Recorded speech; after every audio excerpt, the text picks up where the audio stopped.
боиси ифтихор аст ки бо ибтикори президенти ассотсиатсияи футболи осиёи марказӣ, президенти федератсияи футболи тоҷикистон муҳтарам Рустами Эмомалӣ маҷмӯаи умумии Созмони Милали Муттаҳид хатномаро бобати 25 май эълон кардани рӯзи ҷаҳонии футбол қабул намуд. Барои Тоҷикистон, кишвари дорои анъанаҳои ғании футбол ва ҳадафҳои бузург дар арсаи байналмилалӣ, ин рӯйдод аҳамияти хоса дорад. эълон шудани рӯзи ҷаҳонии футбол барои оммавӣ ва рушди футбол дар кишвари мо имкониятҳои навро фароҳам меоварад. Дар ин росто баъри истиқбол аз рӯзи ҷаҳонии футбол дар варзишгоҳи Клуб Арена, фестивали футбол бо барномаҳои гуногуни фарҳангиву варзишӣ бо доираи васеъи кӯдакону наврасон ва ҷавонони шаҳри Клуб роҳандозӣ шуда, ҳамзамон шумораи зиёди меҳмонон ва ҳаводорони футболро ба ҳам овард. Дар чорабинии мазкур раиси шаҳри Клуб, масъулини вилояти Хатлон ва ҳамзамон роҳбарони ташкилоту идораҳои шаҳр ва минтақаи Клуб ширкат варзиданд. таъкид карда шуд ки пас аз вохӯриҳои раиси Маҷлиси Миллии Маҷлиси Олии Ҷумҳурии Тоҷикистон, раиси шаҳри Душанбе,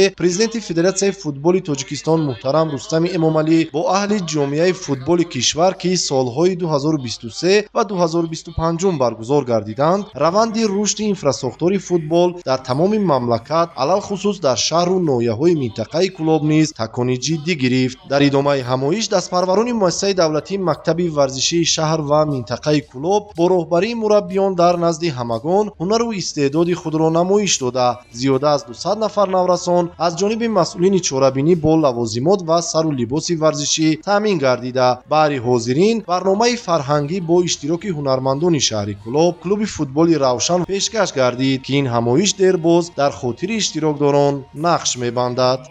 дар доираи нақша чорабиниҳо бахшида ба рӯзи ҷаҳонии футбол ва 35-солагии истиқлолияти давлатии Ҷумҳурии Тоҷикистон аз ҷониби тибқи нақшаи тасдиқгардаи роҳбарияти Федератсияи футболи Ҷумҳурии Тоҷикистон дар шаҳри Клуб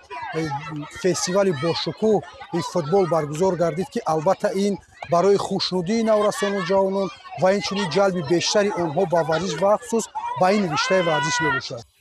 ёдрас мешавем, ки Федератсияи футболи Тоҷикистон имсол дар доираи барномаи ҳафтаи футбол аз 19 то 25 майи соли равон вобаста ба таҷлили рӯзи ҷаҳонии футбол дар мамлакат бо ташкили як қатор чорабиниҳо, аз ҷумла ҷашнвораҳои футбол, мусобиқаҳои кӯдакону наврасон дар манотиқи гуногуни кишвар, инчунин мастер-классҳо бо ширкати бозигарони дастаҳои мунтахаби Тоҷикистон ва ғайраҳоро ба нақша гирифтааст. ҳамаи ин чорабиниҳо баҳри мустаҳкам намудани мавқеи футбол дар ҳаёти ҷомеаи кишвар нигаронида шуданд.